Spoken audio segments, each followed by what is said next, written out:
Bugün tarihin derinliklerine doğru unutulmaya yüz tutmuş antik silahları keşfe çıkıyoruz. Birbirinden ilginç ve etkileyici silahlarla dolu bu yolculuk sizi hayrete düşürecek. Hazırsanız fazla vakit kaybetmeden başlayalım. Buhar topu. Antik çağın en tartışmalı silahlarından biri Arşimet'in buhar topuydu. Çoğu antik tarihçi M.Ö. 200 yılında insanların böylesine teknolojik olarak gelişmiş bir silah yaratabileceğine inanmıyordu. Ancak pek çok modern tarihçi bunun gerçekliğine inanmaktadır ve hatta Arşimet'in buhar topunun ilk kez yeniden tasarlanmasında etkili olan Leonardo da Vinci bile bunun varlığına inanmıştır. Adından da anlaşılacağı üzere buhar gücüyle çalışan bir toptu. Top, kapalı bir su kabına bağlı silindirik bir metal kazandan oluşuyordu. Uygun an geldiğinde topun vanası açılıyor, su boşaltılıyor ve içine yerleştirilen top, topun eğimine göre ayarlanarak 300 metre mesafeye kadar fırlatılıyordu. Arşimet'in ölüm ışını. Arşimet'in ölüm ışını, tarihin en tartışmalı antik silahlarından biridir. Bu silahın gerçekliği ve varlığı konusundaki belirsizlik, tarih boyunca süregelen bir tartışma konusu olmuştur. Bu belirsizlik, silahın etkileriyle ilgili bilgi eksikliğiyle birlikte düşünülmelidir. Ünlü tarihçi Galenos'un Siraküza kuşatmasından 350 yıl sonra bu silahtan bahsettiği kayıtlar, Arşimet'in ölüm ışınının varlığına dair tek referans olarak bilinir. Ancak bu silahın varlığı ve işlevselliği konusunda şüphe ve tartışmalar devam etmektedir. Bu silahın pratikte kullanılabilir olmamasının temel nedeni, deniz savaşlarında gereken büyük hassasiyet seviyesinin elde edilememesi olarak belirtilmektedir. Hedef gemilerinin sabit durması ve dalgalardan etkilenmemesi gibi zorunluluklar, Arşimet'in ölüm ışınının gerçekten kullanılabilir bir silah olup olmadığına dair şüpheleri artırmaktadır. Çukonu, Ortaçağ Avrupa arbaletinden önce gelen ve antik dönemin ünlü silahlarından biri olarak bilinen bir Çin arbaletidir. Çinli mühendislerin M.Ö. 4. yüzyılda geliştirdikleri bu silah, sadece 15 saniyede 10 adede kadar çelik ok ateşleyebilen tekrarlı bir arbalet olarak dikkat çeker. Çinlilerin bu dönemdeki yaratıcılığı, Avrupa'daki benzerlerinden daha modern bir arbaletin ortaya çıkmasına olanak tanımıştır. Karşılaştırıldığında, o zamanın Avrupa arbaletleri her atıştan sonra manuel olarak yeniden doldurulmak zorundaydı. Çukonu'nun kullanımı, kundağı sol elde tutarak ve dikdörtgen kolu sağ elle çalıştırarak gerçekleştiriliyordu. Bu sayede genellikle omuzla desteklenen geleneksel arbaletlerin aksine Çukonu sadece ellerle denge sağlanarak daha hızlı bir ateşleme imkanı sunuyordu. Bu özellikleriyle antik Çin arbaleti Çukonu, dönemindeki teknolojik ilerlemelerin bir göstergesi olarak öne çıkmaktadır. Arşimet'in pençesi. Yunan mucit Arşimet tarafından tasarlanan, antik döneme ait en ünlü silahlardan biridir. Bu özel makine, Siraküza şehrinin deniz savunmasını güçlendirmek amacıyla geliştirilmiştir ve amfibi saldırılara karşı koruma sağlamak için kullanılmıştır.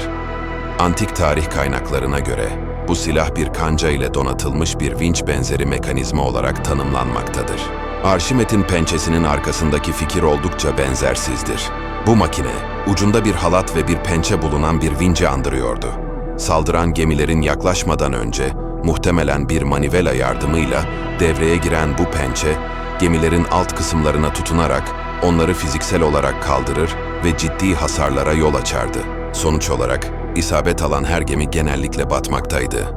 Anlatılanlara göre, bütün bir gemiyi sudan bile çıkarabilirdi. Ta ki her bir adam gövdeden sarsılıp karınca gibi farklı yönlere savrulana kadar. Roma makası. Roma makası, antik Roma'da gladyatörler tarafından kullanılan ilginç bir antik silahtır.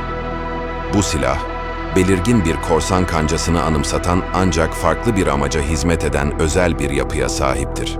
Makas uzun bir metal tüpün ucundaki iki tarafı keskin bıçaktan oluşur ve bu bıçağı takan kişinin ön kolunu koruma amacı güder. Silah, kullanıcısını kılıçlar ve diğer çelik silahlara karşı savunmada bulunmak için tasarlanmıştır.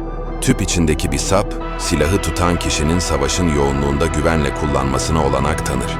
Bu da, kullanıcının tutuşunu neredeyse hiç kaybetmemesine ve yakın dövüşte son derece etkili olmasına olanak sağlar. Roma makası, ölümcül bir silah olmanın yanı sıra, kullanıcısına saldırıları etkili bir şekilde engelleme yeteneği sağlayan çok yönlü bir silahtır. Rum ateşi, napalm bombasının antik muadili, 7. yüzyılda Bizans İmparatorluğu'nda geliştirilen Yunan ateşiydi. Bu silah, Avrupa'da kullanılan en ölümcül silahlardan biriydi. Rum ateşinin önemli bir kullanım örneği, milattan sonra 730 yılında Arapların Konstantinopolis'i kuşatmasıdır. Bizans filosu, Arap filosunun neredeyse 10 kat daha küçük olmasına rağmen, Yunan ateşinin öne çıkan özelliği olan suda yanma özelliği sayesinde mağlup edebilmiştir. Bu silah, su ile temas ettiğinde şiddetle yanma eğiliminde olup, temas ettiği her şeye yapışabilme özelliğine sahipti. Bu özellik, silahın özellikle deniz savaşları sırasında düşman gemileri üzerinde yıkıcı bir etkiye sahip olmasını sağlamıştır. Bir kez ateşe verildiğinde, su bile bu ateşe karşı etkili bir koruma sağlayamıyordu. Yunan ateşinin gerçek tarifi günümüzde hala bilinmemektedir. Bazı tahminlere göre, Yunan ateşi petrol, zift, kükürt, çam veya sedir reçinesi, kireç ve bitüm karışımından oluşuyordu. Orta Çağ'da formül hakkında çok az bilgi bulunmakta ve sadece Bizans İmparatoru tarafından biliniyordu. Rum ateşi, Bizans İmparatorluğu'nun savunmasında milattan sonra 15. yüzyıla kadar etkili bir rol oynayan, sadece birkaç kişinin bilgi sahibi olduğu ve sıkı bir şekilde korunan bir devlet sırrıydı. Ateş mızrağı. Ateş mızrağı, antik Çin'den gelen bir silahtır ve mızrağa benzeyen bir yapıya sahiptir. Bu silah, barutla doldurulmuş mermileri ateşleyebilme özelliğine sahipti. Silahın ilk formunda bir mızrağa bağlı olan bir bambu tüp bulunmaktaydı. Bu tüp, düşmanları kör etmek ve yakın mesafelerde avantaj elde etmek amacıyla kullanılabilecek kum içermekteydi. Teknoloji ilerledikçe, ateş mızrağıyla birlikte zehirli oklar ve şarapneller kullanılmaya başlandı. Bu güçlü patlayıcılara sahip mermileri fırlatmak için daha sağlam bir muhafaza gerekti ve orijinal olarak güçlü kağıt olan malzeme metalle değiştirildi. Silahın daha fazla varyasyonu ve gelişimi, başka silahların ortaya çıkmasına yol açtı. Bu silahın bir türü, alev makinesi olarak kullanılmıştır. Daha sonra, patlayıcı maddeyle karıştırılarak, zehirli kimyasallar düşmanın 2 kez yanmasına neden oldu. Ateş mızrağı, antik dönemdeki askeri teknolojinin bir örneği olarak dikkat çeker. Umarım bu video, antik dünyanın gizemli silahlarına dair sizlere ilginç ve bilgi dolu bir yolculuk sunmuştur. Tarih boyunca kullanılmış bu sıra dışı silahlar, sadece askeri stratejiye değil, aynı zamanda o dönemdeki teknoloji ve düşünceye dair de ilginç bilgiler sunmaktadır. Yorumlarda bu konuda düşüncelerinizi paylaşmayı ve hangi antik silahın sizi en çok etkilediğini bize bildirmeyi unutmayın. Bir sonraki videoda görüşmek üzere, hoşça kalın.